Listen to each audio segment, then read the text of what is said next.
যে একটা আনন্দ ঘন মুহূর্ত, এই আনন্দ ঘন মুহূর্তটা ব্যক্ত করার ভাষা নাই আমার কাছে।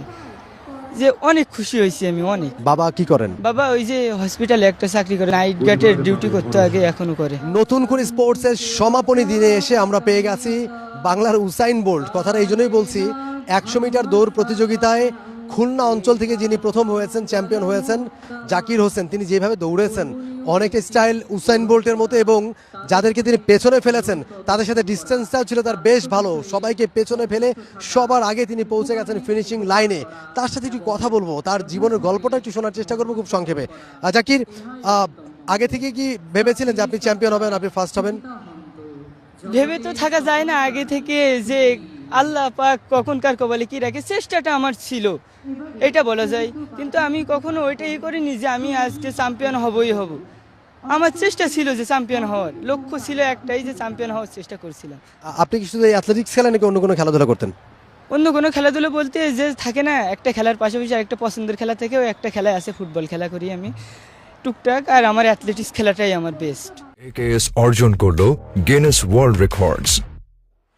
AKS অ্যাথলেটিক্সে কবে থেকে শুরু হলো? এটা কেন অ্যাথলেটিক্সে কেন আসলেন, কিভাবে আসলেন? অ্যাথলেটিক্স খেলাটা আমার একদম ছোটবেলা থেকেই, আমি যে পাড়া মহল্লায় থাকে না টুকটাক খেলা হয়, স্বাধীনতা দিবস এটা সেটা, ওইখানে খেলা করতাম। তো আমি এলাকার ভেতরে সবার সাথে খেলা করতে করতে এমন একটা পরিচিত হয়ে যায় যে এলাকার ভেতরে আমি সবার আগে থাকি।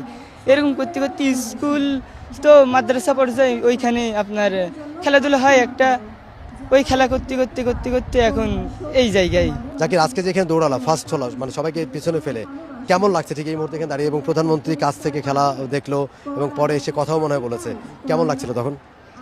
এই অনুভূতিটা আসলে ব্যক্ত করার কোনো ভাষা আমার কাছে নাই। যে একটা আনন্দ ঘন মুহূর্ত, এই আনন্দ ঘন মুহূর্তটা ব্যক্ত করার ভাষা নাই আমার কাছে। যে অনেক খুশি হয়েছি আমি, অনেক। জাকিরের বাসায় কে কে আছে? বাসায় আব্বু আম্মু আছে, দাদু দাদি আছে, আর চাচু আর চাচি। ভাই বোন? ভাই বোন নাই, আমি একাই। বাবা কি করেন? বাবা ওই যে হসপিটালে একটা চাকরি করে, ছোটোখাটো চাকরি করে, এইটাই। ওই যে নাইট গার্ডের ডিউটি করতে আগে, এখনো করে। তো এই যে খেলতে আসেন, খেলতে আসলে তো বুট দরকার হয়, জার্সি দরকার হয়, ট্র্যাকস্যুট দরকার হয়, এগুলো কি বাবা দিতে পারেন? কিভাবে এগুলো ম্যানেজ করেন?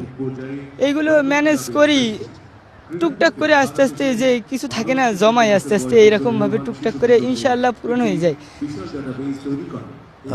নিশ্চয়ই বাবার অনেক কষ্ট হয়, বাবা ছোট্ট চাকরি করেন।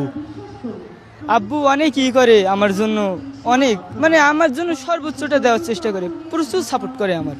এলাকায় যে আপনি দৌড়িয়ে সবার এখন আগে সবাই জানে যে ও জাকির অনেক জোরে দৌড়াতে পারে, হ্যাঁ, এটা আপনার আব্বু আম্মুকে কেমন লাগে? মানে দেখেছেন তো নিশ্চয়ই এই বিষয়গুলো। হ্যাঁ, আব্বু আম্মুর কাছে অনেক ভালো লাগে। আম্মু অনেক ই করে আমারে, যে বলে না একটা জিনিস থেকে আরেকটা জিনিস হয়ে যায়।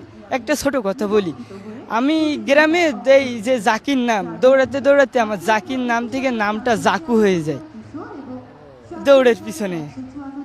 এই যে আপনি ভালোবেসে ওই নামটা ধরেই ডাকে আমার গ্রামে অধিকাংশ সবাই, ছোট্ট একটা নাম জাকু। এই যে আপনি এখানে দৌড়ে আছে, চ্যাম্পিয়ন হয়েছে, নিশ্চয়ই আগামীতে আরো বড় মঞ্চে খেলবেন। নিজেকে আসলে কোন জায়গায় দেখতে চান? নিজেকে নিয়ে কি পরিকল্পনা আপনার? নিজেকে বাংলাদেশকে পুরো পৃথিবীর মাঝে রিপ্রেজেন্ট করতে চাই, এটাই আমার আশা। আজকে তো এখানে চ্যাম্পিয়ন হয়েছেন, অর্থ পুরস্কারও পাবেন, কিছু টাকা পাবেন, আপনি সেটা কি করবেন? সেটা আব্বুর হাতে দিয়ে দেবো আমি। কেন আব্বুর হাতে কেন দেবেন? আব্বুই তো আমার সবকিছু, আব্বুর কাছে দেওয়া মানেই তো আমারই। ঠিক আছে Zakir, thank you so much. জাকিরের কথা শুনছিলাম, আসলে নতুন কুড়ির মধ্য দিয়ে, নতুন কুড়ি স্পোর্টসের মধ্যে দিয়ে এরকম অনেক প্রতিভা উঠে এসেছে। জাকিরের বাবা একটা হসপিটালে নাইট গার্ডের চাকরি করে, সেটা করেই ছেলেকে পড়াশোনা শেখাচ্ছে, পাশাপাশি তাকে একজন দৌড়বিদ, অর্থাৎ সে খেলতে চায়, খেলার আগ্রহ রয়েছে, চেষ্টা করছে। কিন্তু হয়তো এই নতুন করে স্পোর্টস না হলে হয়তো জাকিরকে আমাদের দেখা হতো না, হয়তো সে কোনো মফস্বলে, সে তার খুলনা অঞ্চল থেকে প্রতিদ্বন্দ্বিতা করেছে, সাতক্ষীরায় বাড়ি তার, হয়তো সে সাতক্ষীরার কোনো একটা গ্রামেই থেকে যেত। হয়তো নতুন করে স্পোর্টস আয়োজন হয়েছে বিধায় জাতীয় পর্যায়ে উঠে আসতে পেরেছে এবং তার প্রতিভা এখানে সবাই দেখতে পেয়েছে। হয়তো এই নতুন করে স্পোর্টসের মধ্য দিয়েই আগামী দিনে সে আরও বড় পর্যায়ে পৌঁছে যাবে, ভালো কিছু করবে এবং একটা সময় দেশের হয়ে আন্তর্জাতিক মঞ্চে সে নিজেকে তুলে ধরতে পারবে। For more updates, subscribe to our YouTube channel and click on the bell icon. Follow us on Facebook and Instagram. Download T-Sports app to enjoy exciting games and highlights. Visit tsports.com.